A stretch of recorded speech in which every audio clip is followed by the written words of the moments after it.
Thank you very much. Happy to see everyone here and anticipating another great presentation from somebody that we have invited and are very fond of to speak to you today about micro-credentialing, badging. So I'm very pleased to announce that our speaker today is Erin Knight. For those of you who don't know, Erin is a Maine native, one of our neighbors from Caribou, Maine, and she's a graduate of Colby College. We won't hold that against her. That's okay. In the past, that's wonderful. Erin Knight worked as the Director of Learning and Badges for Mozilla Foundation. Most of you probably know that Mozilla has had a hand in one of our popular browsers, Firefox.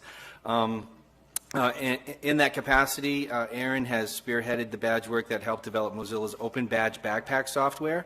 That's something that's actually we have integrated in Blackboard, though we haven't made full use of it, maybe after today's talk. The Open Badge software that is integrated into Blackboard that hopefully after today's talk we may be pursuing with all of you about how we might make use of that more.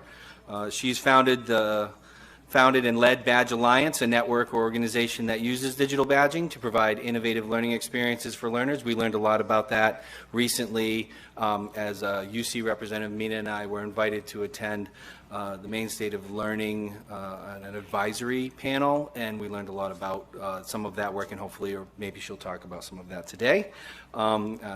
Currently, speaking of the Maine State of Learning, she's back in Maine as a founding member of that initiative, which is a network of Maine educators and nonprofits providing opportunities for Mainers to pursue alternative education pipelines, for the enrichment and professional development. Looking for those inherent values and ways to capture that in some sort of credentialing way that we can, share and make use of. Erin Knight will be leading a breakout session later. I would like to remind folks about that, about badges right after lunch in this room. We hope to see you all here for that, particularly if it's something you're interested in incorporating more in your learning.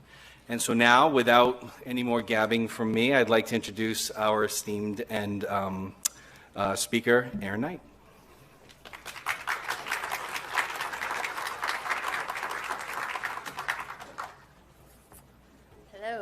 Hello. All right, a couple disclaimers before I start going. One, BJ did not mention that I played basketball at Colby, and I like to believe that I still can. So you might notice this egg on my forehead came from a basketball game last night. So not only am I going to talk about badges, but you now have a esteemed unicorn presenting to you this morning. The other disclaimer, as BJ mentioned, is that there is a session after this. I typically try to have some Q&A in my presentations, but given this is a sort of mini keynote and I have a lot of information to throw at you, the idea is that then the session, I think around 1:40 in here, will be a time to really dig deeper, ask questions, debate, all that fun stuff. Yeah, and I guess the other thing is I kind of throw out, hey, I'm from Caribou. It gives me like instant cred in these kinds of, in these main rooms, so BJ already laid that out, but yeah, I moved to Caribou in middle school and grew up there, went to Colby, and then have been sort of out and about around the country for my career so far. DC, New York, Boston, went to grad school at Cal, and then felt that pull back to Maine. So I've been back about 4 years, although I'm in southern Maine. I didn't make it back up to the county yet. All right, so I'm here to talk about digital badges.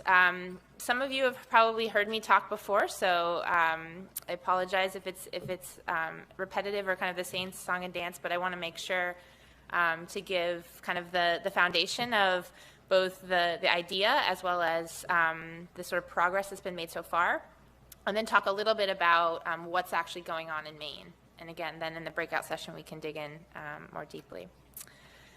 So when we talk about badges, we're really just talking about a way to represent skills or achievements. So it's really about a new medium, a new language that we can use to capture and communicate things that people are learning and demonstrating.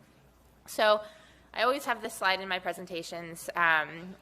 I think it's helpful to just throw it on the table. That's, scouting comes to mind when we talk about this. And for some people, that's a positive connotation, and other people, that makes them a little bit hesitant.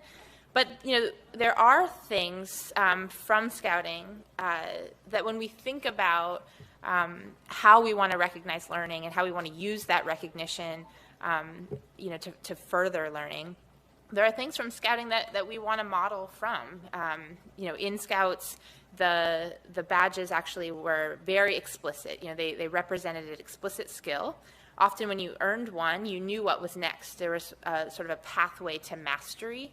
And then there was a huge reputational component. I mean, they literally, she has adorned her entire coat. There was this aspect of really being able to show off what you have done, and that had a level of sort of social currency and reputation that aligned with it. So when we think about, again, how we want to think about recognizing learning and the types of goals that we have there's a lot that we can pick up from scouting. But when we talk about digital badges, of course, there's that important word at the beginning, the digital part, which moves us away from, kind of just cutesy patches, if you will, into a world where we have information-based credentials or micro-credentials that we can use across contexts. So you're going to hear a lot of words thrown around. Digital badges is what I typically use, mainly because at Mozilla, that's where we started with open badges. Micro-credentials is another way to really frame it, and in fact, there's a whole micro-credentialing program that the MLTI group in Maine has kicked off. Again, they are digital badges, but micro-credential is a word that really resonated in the professional development community. They're called mini certificates. Udacity has a nano degree. It's all about, the basic concept is a new way to recognize more learning, to actually do it in a way that learning can be verified, and in a way that it can be connected, so that it's not just learning once in isolation or learning one skill and not knowing what's next, but actually using this new type of recognition as nodes to move forward. So regardless of what we call it,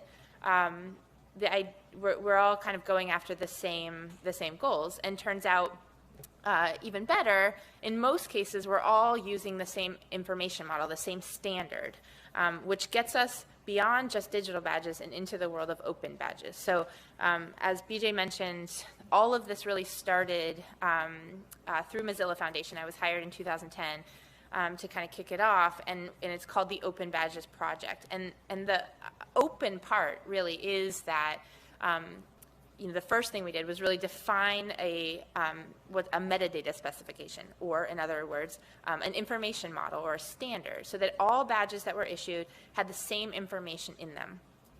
So this is the kind of code view of that standard.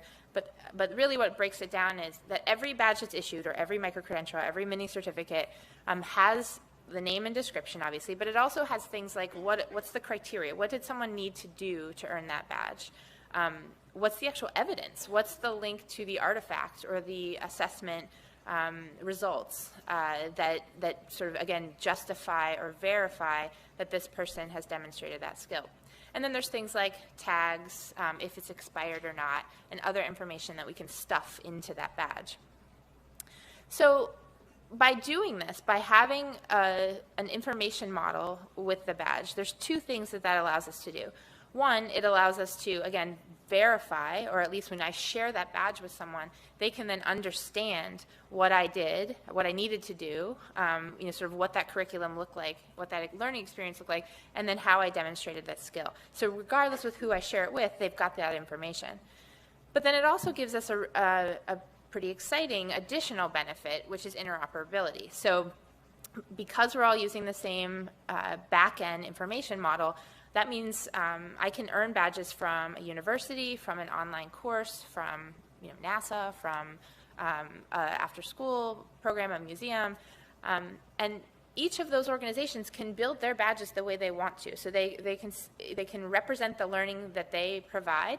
They can design their systems, their levels the way they want to. But again, because we're all using the same model on the back end, those badges can sit next to each other in a user's profile. They are interoperable. So I can earn them across these different contexts and pull them all into my own portfolio that I'm building. I can then, because again, we're in a digital world, I can then share those across various sites however I want to. Maybe there's a certain set that I would share on a job application, a certain set that I'm going to share on my own personal website or through social media. And the ultimate goal, obviously, is that the learner themselves has more data to get to their goals. So they have a verified set of mini credentials that is, again, backed by evidence that they can then use to get jobs, to find additional learning, to unlock other types of opportunities. So again, it's a relatively simple idea. When we first started, it was a bit of an audacious idea, I'll admit. Not only to kind of rethink credentialing, but also to do it in a way that's interoperable across any type of organization. But again, it turns out that it really boiled down to quite a simple solution. Again, that information, ensuring that all badges or all of these digital credentials have that same information model is the most important part. And then again, the badge itself is really that kind of communication layer or language on top that allows us to both recognize the learning and then allows that learning to be communicated across contexts. So the badge itself are often more granular. They don't have to be. You could have a badge that's the same as a degree. I don't know why you would, other than instead of having it, in a frame on your wall, you would also have a digital version. You could do that for sure, but in most cases, the sort of affordances of this medium are really are really kind of encouraging learning providers to think more granularly. So capture things at a skill level. So not just completed a course, but here are the 4 or 5 skills that a learner demonstrated or learned and demonstrated in that course. They also allow us to be kind of more customizable. So again, I think back to my grad school experience. We all graduated with the same degree, which was like Masters of Information Management and Systems. I like to say I'm a Master of Information, which sounds pretty cool. But when I look back at, I look around at the other 45 students that graduated when I did, we had very, very different paths. We all, I was focused on education technology. There were people on privacy and law, coding, natural language processing. There was a whole very, very varied set of specialization and focus, and none of that is captured. We have the degree at the end, and that's not easy to communicate to any stakeholder that I would want to kind of carry that information along with. So again, badges allow us to recognize things in a way that we all still get the degree, but we also then come out with a portfolio of badges that show those efforts and those specializations that we did along the way. I mentioned the interoperability, which is huge. Again, that really allows us to have kind of one language that is helping us recognize learning across all kinds of different learning contexts in and out of school. Transferable, because they're digital, we can move them across the web quite easily, and shareable as well. And then verifiable, again, because they come with that information embedded about what the criteria was, about what that evidence is. They are actually verifiable. So instead of a handwritten resume that you have to kind of call references, and who knows if we even do that anymore, to check all of the sort of skills and things that are listed there, this comes sort of pre-verified or at least verifiable out of the gates. So the idea, again, is that each learner is able to build a comprehensive portfolio of their skills and experiences. And in a lot of these conversations that I've had, it's really kind of come up that this really is the first data about learning that's for the learners. Like in most cases, data about learning is really kind of for the school district or for the organization or institution. This is really, empowering learners with their own data, verifiable data, about, again, the things that they've done and can do. So again, the idea really, I talk a lot about recognition, because that's certainly, like, out of the gates, that's where we kind of start with it, which is what would we want to recognize? What level of granularity, what types of skills would we want to recognize? But beyond recognition, there's also opportunities for discovery. Again, once we're sort of capturing things at a potentially more granular level. So, this course provides these 6 skills, or could provide these 6 skills. Suddenly we have kind of nodes on a bigger map. We have more transparency, and we can start to connect things into pathways. So you took this course, or you learned this skill over here. Well, here's some other things that have similar, might fit a similar interest or a similar category of learning. There's the reputational component identity. You can find people that know things. You can find mentors more easily. You can sort of zero in on particular skill sets that you're looking for. And I should mention, too, that a lot of people are using badges not just for hard skills, but for some of those kind of more social or 21st century skills, too. So it's easier to find people that are, quote unquote, good teammates, or have been recognized to have integrity, or mentorship, or things like that also help sort of find the types of people that you're looking for, whether it's employees or mentors, et cetera. BJ mentioned that the out-of-school aspect too. Again, we talk a lot about connecting context, but certainly, the out-of-school experiences and ecosystem really is kind of unrecognized at this point. It's not recognized at a skill level. So there's a bunch of effort in leveraging badges to again legitimize that learning and recognize at the skill level, but then because we have this common language, that makes it more easy to think through or consider pulling that information back into school, having that count as credit, or using that in the admissions process, et cetera. And it's worth mentioning, and it sometimes comes as an afterthought, and it probably should be the sort of thing that we even lead with, is that when we say learners, it doesn't always have to be the students. We can also use badges for professional development. In fact, there's a huge sort of movement around leveraging badges to recognize kind of specialties and experiences, CEUs, et cetera, for teachers in professional development. How am I doing on time? So again, open badges, lots of opportunities for them, but specifically within the university context, there's lots of ways that they could be used or could be relevant. One is really kind of on the front end, so helping to build and a pipeline into the university, whether that's understanding more about the applicants. So, if applicants are also providing links to their portfolio, their badge portfolio, having more verifiable information about them, understanding a little bit more about the experiences, instead of them just listing like, oh, I volunteered, being able to see the types of experiences and skills that they've had. Also for perhaps even using for kind of some prior learning type of credit, where we can jump some students ahead based on some experiences and skills that they've already demonstrated. So that's on the front end.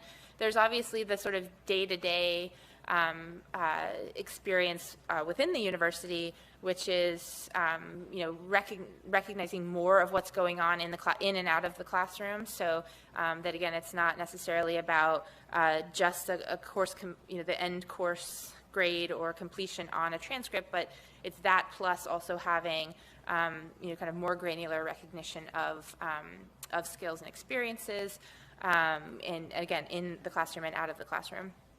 And then finally, connecting to goals, both helping connect our students to goals, also as educators, again, leveraging badges as a way to show what we've achieved, what our interests are, and lead to different kinds of advancement there.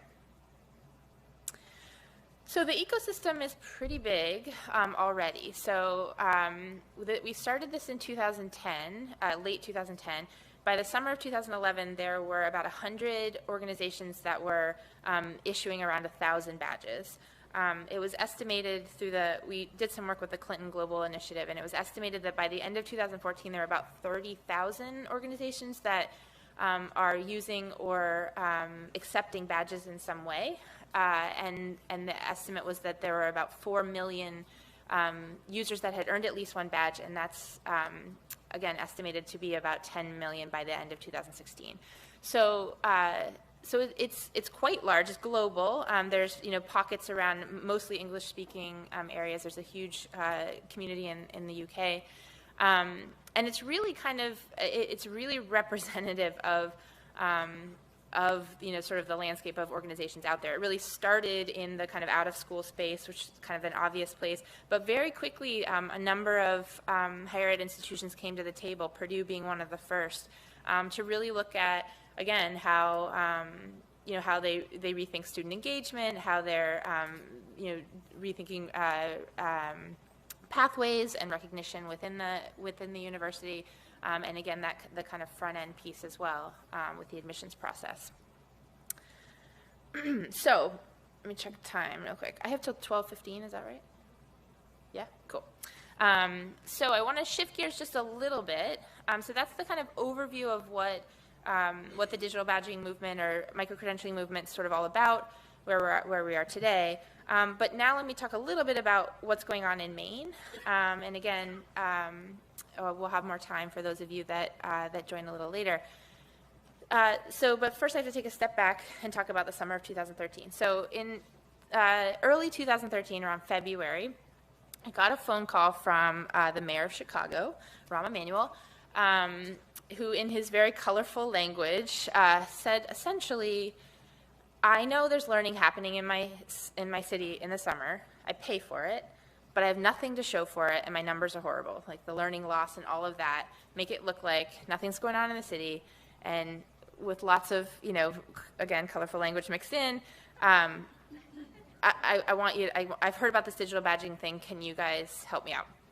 So we were still running it through Mozilla at the time. So we came into the city of Chicago that summer. We started in, again, March, and basically helped them overlay a badging system on top of the learning infrastructure that was already there. So there was no new learning that was created other than some of the kind of levels that I'll talk a little bit about. But so it was 150 organizations that were already providing summer programming. So the zoos, the parks, the schools, and we came in and worked with each provider on, what they were teaching, what were the skills, what did the kind of demonstration look like, and overlaid badges on top of it. So there ended up being about 1,400 different badges at that kind of organizational level. And then and the other thing was that the framing was STEAM, so STEM plus arts. So we categorized all the badges based on, if it was a science or a technology type of badge. By the end of the summer, the other thing that we did too was kind of create some of these pathways so that if you earned a science badge, you'd get you would get suggested some other science types of programs that you might want to do over the summer. And once you earned a certain set of them, you unlocked the City of Chicago Scientist. And once you were the City of Chicago Scientist, you got to kind of do different things around the city using that, playing out that role. And then at the end of the summer, all of that badge data was carried back to the schools and to the local universities. So we had everyone at the table from the beginning of the summer, and everyone kind of signing up to use this as a currency across the city.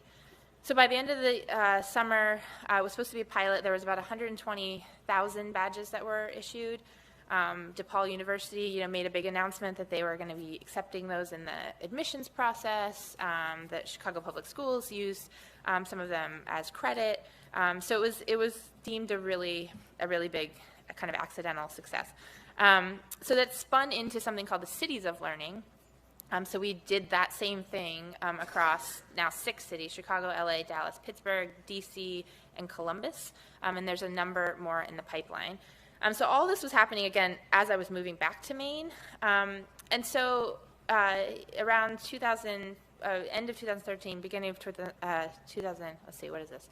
No, last year. So the end of 2014, beginning of 2015, I really kind of picked my head up and started to look around and think about, so what would this mean what would this look like in Maine?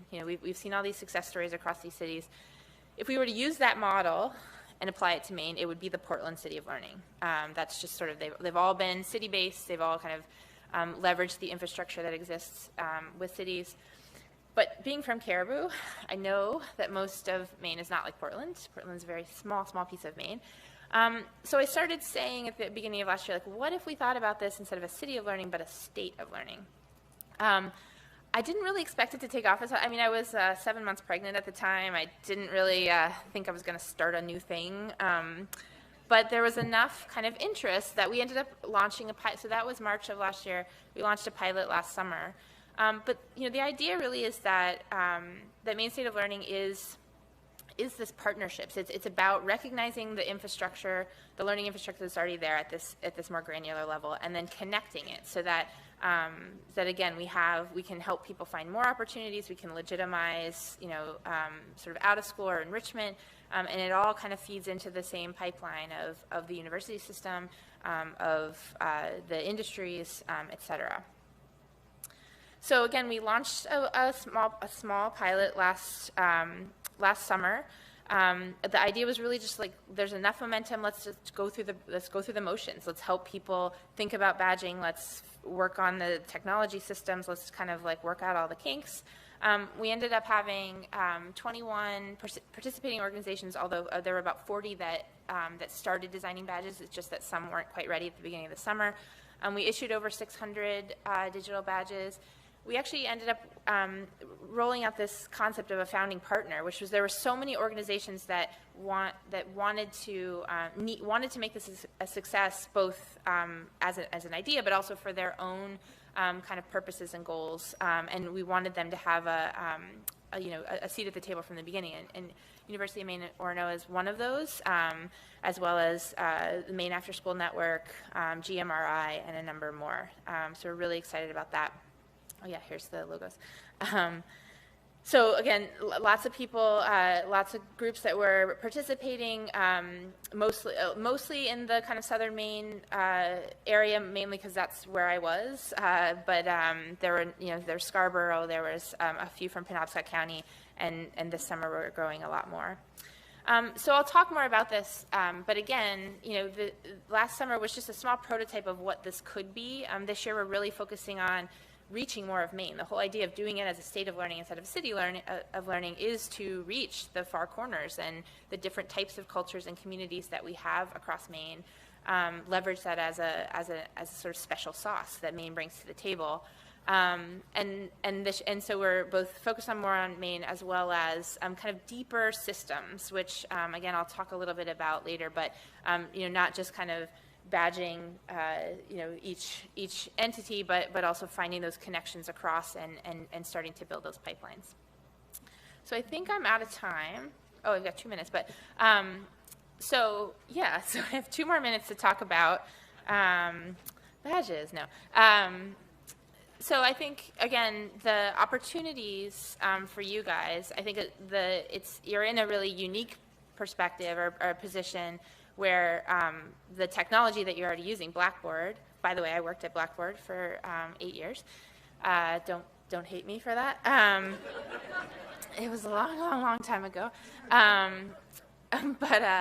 they have a badging plugin, or they have badging built in. So I think the exciting part is that for those faculty that are interested in even just kind of playing around, you have that infrastructure there, which many don't. So I think there's probably a sort of a deeper conversation and exploration that you guys can do even out of the gate moving forward.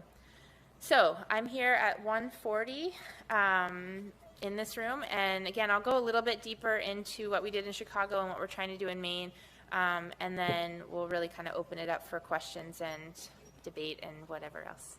So thank you.